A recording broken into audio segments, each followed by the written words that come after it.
خطرناک معاملہ ہے جس سے ہماری مجلسیں بھری ہوئی ہیں.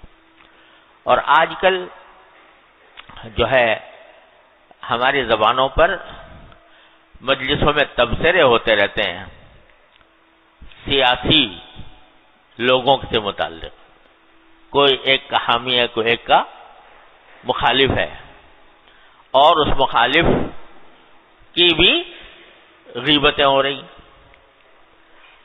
کیونکہ یہ سمجھ لیا کہ وہ چونکہ لیڈر ہے یا حاکم ہے تو بس اس کی غیبت حلال ہو گئی، اب اس کی برائی کرنے میں کوئی مذائقہ نہیں. تو یہ تصور بھی بڑا غلط ہے. ہاں اگر کسی وقت انتخابات کے موقع پر کسی آدمی کے بارے میں اپنی رائے ظاہر کی جائے وہ تو ٹھیک ہے کہ بھئی لوگوں کو بتا دے کہ بھئی اس کے اندر فلاں شر ہے، اس شر نقصان پہنچنے کا اندیشہ ہے، بتا دے تو یہ غیبت انشاءاللہ نہیں ہوگی. لیکن ویسے ہی تبصرے ہو رہے ہیں بیٹھے ہوئے مجلس کے اندر گفتگو ہو رہی، اور اس تبصرے اور گفتگو کے اندر نام لے کر غیبتیں ہو رہی ہیں. فلاں ایسا ہے، فلاں ایسا ہے، فلاں چور ہے، فلاں ڈاکو ہے، فلاں جو ہے وہ اس کے ذریعے خرابی ہے، فلاں کے ذریعے خرابی ہے، یہ باتیں کی جا رہی ہیں.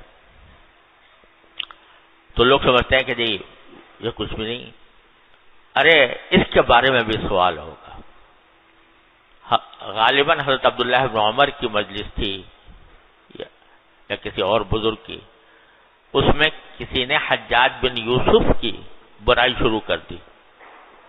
حجاج بن یوسف معلوم ہے ساری دنیا میں مشہور ہے کہ بڑے بڑے علماء کو اس نے قتل کیا، اس کا ظلم بہت مشہور ہے.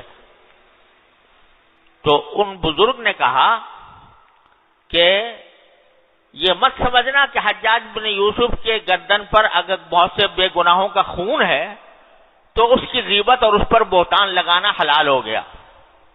یاد رکھو جس طرح اللہ تبارک و تعالی حجاج بن یوسف سے اس کے کیے ہوئے مظالم کا بدلہ لے گا تو تم سے اس کے خلاف کی ہوئی غیبت اور بہتان کا بھی بدلہ لے گا. تو کوئی کتنا ہی ظالم کیوں نہ ہو، لیکن اگر آپ اپنی طرف سے بہتان لگا رہے ہیں، الزام لگا رہے ہیں، بلا وجہ غیبت کر رہے ہیں، دوسرے کو بچانا مقصود نہیں ہے بلکہ بس گویا برسبیل تذکرہ مجلس گرم کرنے کے لیے اس کی برائی ہو رہی ہے، تو یہ غیبت ہے.